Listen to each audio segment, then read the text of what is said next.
It's just occurred to me that so far I haven't made a video talking about any Autobot characters, which is strange for me as I'm actually more of a Team Autobots kind of fan, so I figure celebrating the literal golden boy of the franchise would be an appropriate start.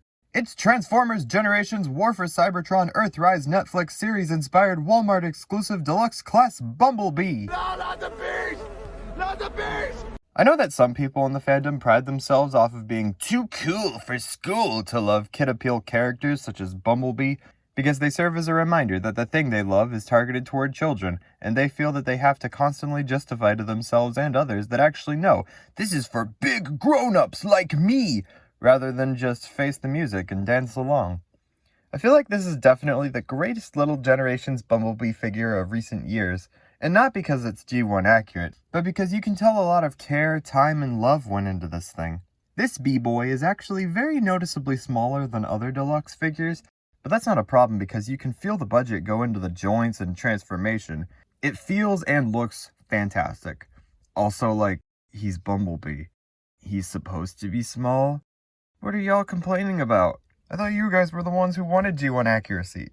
As I'm sure you've noticed, his chest has kind of a lack of Autobot symbol emptiness to it, which I can relate to, but I at least appreciate that he has a visible symbol in robot mode, on his feet of all places. Speaking of which, I always adore it when a significant part of the robot is made up of an unchanged portion of the alt mode, and I love how his oversized clown feet are just blatantly the front of a car. Feels kind of weird talking about how much I like a character's feet though, so let's go up to his head. The sculpt work on this thing's little bumble noggin looks so nice, although I think I would have preferred more vibrant blue eyes like Cliffjumper, but a silver painted face will never not put a smile on my non-silver painted face. I also like the smoothened bee horns, which have been conveniently rounded so that kids don't poke out their corneas. That was nice of him.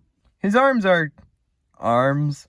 Like, there's not much to say here, they're just arms. They're good arms, well articulated, sturdy joints, looks like Bumblebee's arms. They came here and they did their job, is what I'm saying.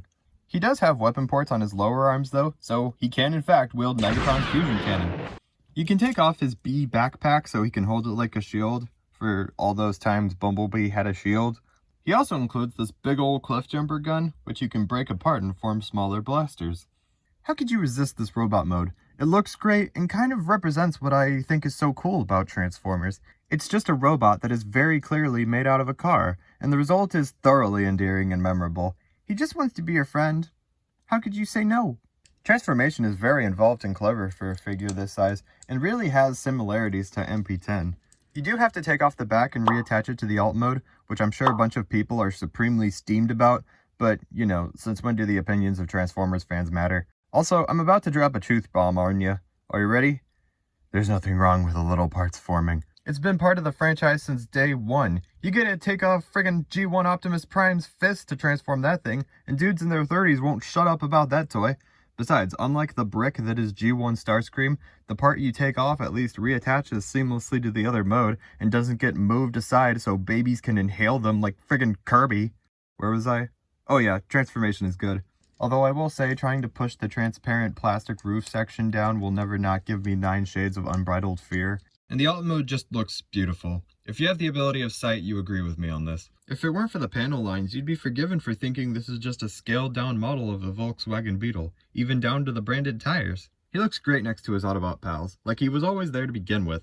I truly can't think of a negative thing to say about this alt mode. It just is the real deal. I always thought it really fit Bumblebee's character to have an alt mode whose purpose wasn't exactly to look cool or be the hot new car, but just be a little bouncy car that wanted to try its best and be your friend.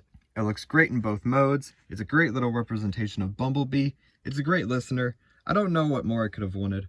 I'm actually quite inspired by Bumblebee, because he started out as a nothing special penny racer looking tiny toy, and over time this little piece of plastic has become one of the most major and beloved parts of the whole Transformers experience, even getting its own movie, and I think this figure does justice to that legacy, and acts as a great definitive Generations Bumblebee. Trust me, this B is definitely an A. I can't believe how funny I can be sometimes.